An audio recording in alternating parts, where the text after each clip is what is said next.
Friends, আজকে আমি করব করল্লা মুটমুটে করে ভাজা। এই করল্লা ভাজাটা মাছ মাংস ছেড়ে খেতে ইচ্ছা করবে, এত টেস্টি। এটা আমি নুন দিয়ে মেখে রেখেছিলাম, তারপরে আমি নুনের জল বেরিয়ে গেছিলো, সেই জলটাকে চিপে ফেলে দিয়েছি। এর মধ্যে দেব আমি ছোট্ট চামচের 1 চামচ লঙ্কার গুঁড়ো, আর দেব 2 টেবিল চামচ কর্নফ্লাওয়ার। এটা দিয়ে আমি করলাটাকে আমি কর্নফ্লাওয়ার আর দিয়ে লঙ্কার গুঁড়ো দিয়ে মেখে নিয়েছি। এমনভাবে মাখতে হবে যাতে করলার জলটা শুকিয়ে যায়। আর এখানে আমি সাদা তেল গরম করতে দিয়েছি। সাদা তেল আমার গরম হয়ে গেছে। এখানে আমি করলাটাকে অল্প অল্প করে আস্তে আস্তে করে এরকম ছড়িয়ে ছড়িয়ে দিয়ে দেব,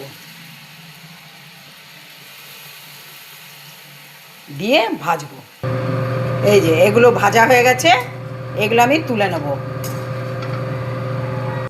করলা আমার ভাজা হয়ে গেছে।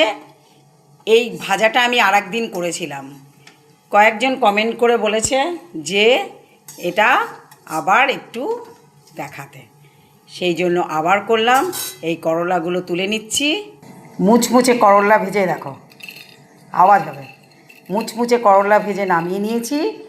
এই করলা ভাজাটা যদি তোমরা রেসিপিটা দেখতে চাও তাহলে রঞ্জুর হেসের ইউটিউব চ্যানেলে গিয়ে দেখবে, দেখে সাবস্ক্রাইব করে দেবে। কারণ সাবস্ক্রাইব করতে বলছি তার কারণ হচ্ছে সবার প্রথম নোটিফিকেশন তোমাদের কাছেই চলে আসবে।